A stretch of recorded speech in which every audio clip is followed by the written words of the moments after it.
26వ అధ్యాయం కంటిన్యూషన్ అండి. మత సామరస్యం అనే సాయి సంప్రదాయం ప్రకారం వేరువేరు మతాల వారిని ప్రార్థన చేసుకోమని కోరాము. మొదట వారి సాటి మతస్థులు విమర్శిస్తారని ముస్లిము క్రైస్తవుడు సంకోచించారు. కానీ ఆ రోజు తెల్లవారుజామున కలలో ఒక దివ్య పురుషుడైన ముస్లిం ఆదేశించటం వలన ఒక ముస్లిం వచ్చి ఖురాన్లోని ప్రార్థన చేశారు. సమయానికి చిరంజీవి థామస్ రెడ్డి వచ్చి క్రైస్తవ ప్రార్థన చేశారు. 9:30 గంటలకు శంఖుపై కట్టుబడి పూర్తి చేయమని చెప్పి మేము సంతర్పణ ప్రారంభించాము. సుమారు 3,000 మందికి షోపచేతమైన సంతర్పణ జరిగింది. లారీల వారికి జరిగిన నిదర్శనాల వలన వారు సహకరించడంతో కొండరాతి కట్టుబడి ఇటుకల ఖరీదుకే పూర్తయింది. మందిర నిర్మాణం ఎంతో నిదర్శనంగా జరిగింది. కట్టుబడి నిలిచినప్పుడు మాత్రమే వర్షం కురిసేది. పనివారిలో త్రాగుబోతులు ఆ పని అయ్యేంత వరకు మద్యం తాగనే లేదు.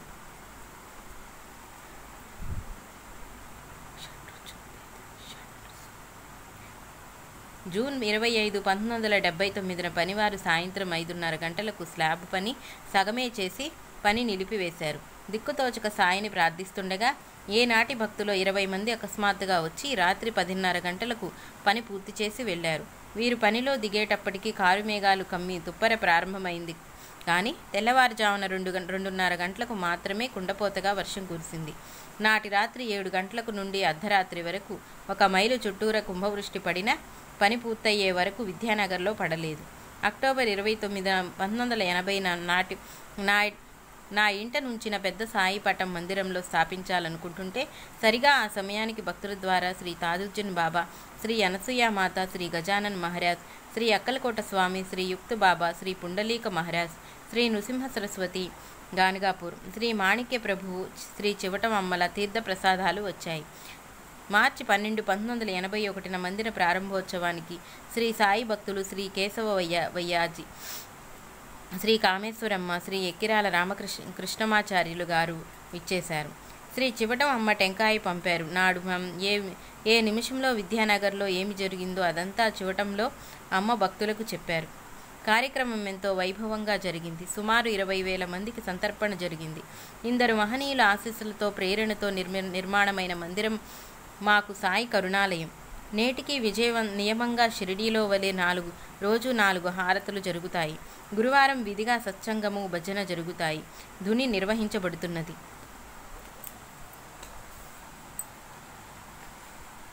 ఓం సమర్థ సద్గురు శ్రీ సాయినాథాయ నమః. అధ్యాయం 27 సత్సంగ మహిమ. ఉన్నదానితో అసంతృప్తి లేని, దేనికోసమో తపన ఇదే మానవ జీవిత సారం. కోరినవెన్ని లభించినా కొత్త పరిస్థితుల వలన కొత్త కోరికలు చిగిర్చి అవి నెరవేరినప్పుడు వెనుకటి సంతోషం కూడా మాయమవుతుంది. ఇదే నిజమైన దుఃఖం. ఇది రాజు నుండి పేదదాకా అందరికీ నిరంతరం కృంగదీస్తుంటుంది.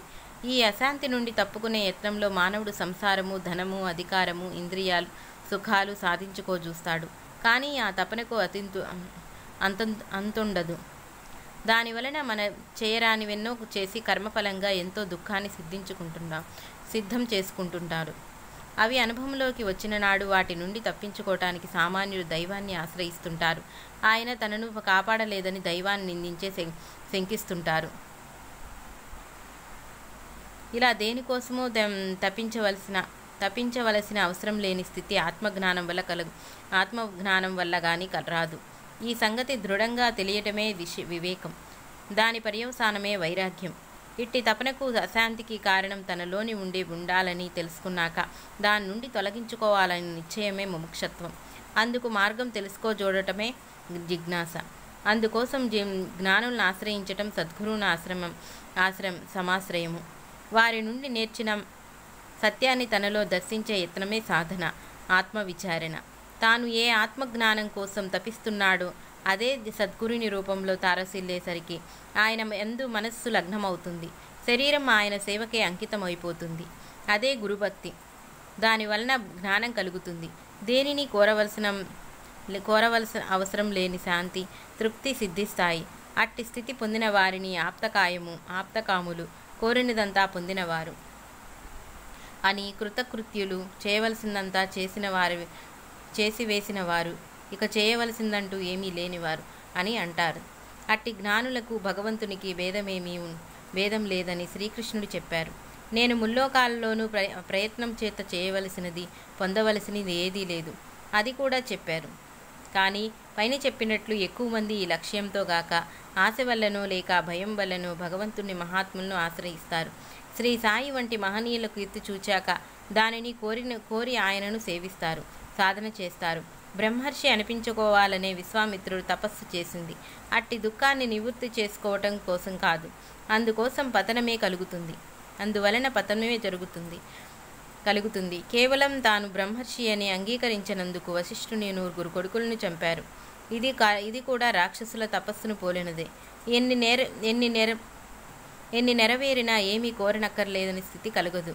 కనుక వాటిని పొందటం వలన ప్రయోజనం ఉండదని గుర్తించిన వారెవరో కొద్దిమంది మాత్రమే ఇలాంటి పొంగు కృంగులు లేక సృష్టి యొక్క పరమ రహస్యాన్ని మాత్రమే అన్వేషిస్తారు. వారే ముముక్షువులు. మనం ఇలాంటి గోతుల్లో పడకుండా సాయి చూపిన మార్గంలో పయనించడం ఎలా? ఆత్మజ్ఞానం కలిగే లోపల మనకు కొన్ని కష్టాలు తీర్చుకోవటం తప్పదు. ఆ స్థిరమైన ఆత్మ విచారము లేక శరణాగతితో కుదిరితే గాని పొంగు కృందుగులు లేకుండా నిష్క్రమంగా కర్మలు ఆచరింపలేడు. ఇక నిత్య జీవితంలో సాధన సాధించేదెలా?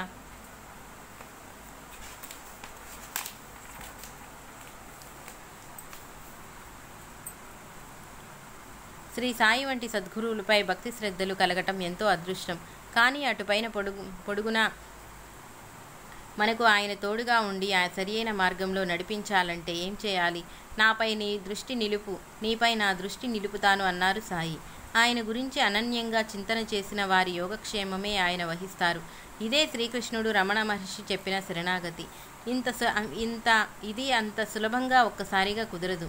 అనుకున్నవి నెరవేరినప్పుడు మన విశ్వాసం పొంగుతూ, లేనప్పుడు కృంగుతూ ఉంటుంది. సద్గురుని సాంగత్యం సేవ వలన మాత్రమే స్థిరమైన శరణాగతి క్రమంగా కుదురుతుంది. ఈలోగా అన్యచింతలు శంకలు కలిగి మనస్సు ఆయన నిజస్థితి మరిచి చంచలమవుతూ ఉంటుంది. అతి పరిచయం వలన శ్రద్ధ మందగిస్తూ ఉంటుంది. ఇలాంటి ఒడిదుడుకులు లేనప్పుడే మనకు ఆయన సన్నిధి లభించినట్లు, అప్పుడే మనకు ఆయన నుండి సంపూర్ణమైన రక్షణ కలుగుతుంది. ఇలాంటి ఒడిదుడుకులకు గల కారణాల్లో సాటివారి పట్ల మనకుండే భావము వారి స్వభావాల్లో కూడా ఉంటాయి. అంటే సాటివారిలోని మనలోని బలహీనతలే ప్రధాన కారణాలు. సాంగత్యానికి మనపై మనం ఊహించలేనటువంటి ప్రభావం ఉంటుంది. సాటివారి దృష్టి కూడా సంస్కరించబడుతుంటే మన యత్నం సులభమవుతూ ఉంటుంది. అందుకే మనిషికి తన సాధనతో పాటు సత్సాంగత్యము కూడా అవసరమే. ఈ సత్సంగం అన్నది ఈ కాలంలో సహజంగా దొరికేదే కాదు. దానిని తోటలాగా పెంచుకోవాల్సింది. మళ్ళీ కలుపు తీసుకుంటూ నీరు పోస్తూ కాపాడుకోవాల్సింది. ఇదే సత్సంగం అంటే. ఇందుకోసం అందరూ కలిసి భగవంతునిపై సద్గురుని లీలలు, బోధలు, శ్రవణము, చింతన చేస్తూ ఉండాలి. నైమిసారణ్యంలోని మునులు కూడా ఇలానే చేసేవారని పురాణాలు చెబుతున్నాయి. అన్ని సాధనలకు భగవద్గా శ్రవణమే మూలం గనుక వాల్మీకి రామాయణం, వ్యాసుడు భాగవతము వ్రాసి ఆ సేతు హిమాచల పర్యంతము తమ ప్రశిష్యుల ద్వారా గ్రామాల్లోనూ ప్రజలకు శ్రవణం చేయిస్తుండేవారు. అందువలనే ఈనాటికి మన దేశంలో అక్షర జ్ఞానం లేని వారికి కూడా దైవము, జీవిత పరమార్థము, దానిని సాధించుకునే మార్గము ఉన్నాయనైనా తెలిసింది. ఇలాంటివి వినడం ద్వారా మన హృదయాలను సాటివారిని పరిశుద్ధం చేసుకుంటుంటే నిర్దుష్టమైన భక్తి శ్రద్ధలు తెగుళ్ళు లేకుండా పెరుగుతాయి.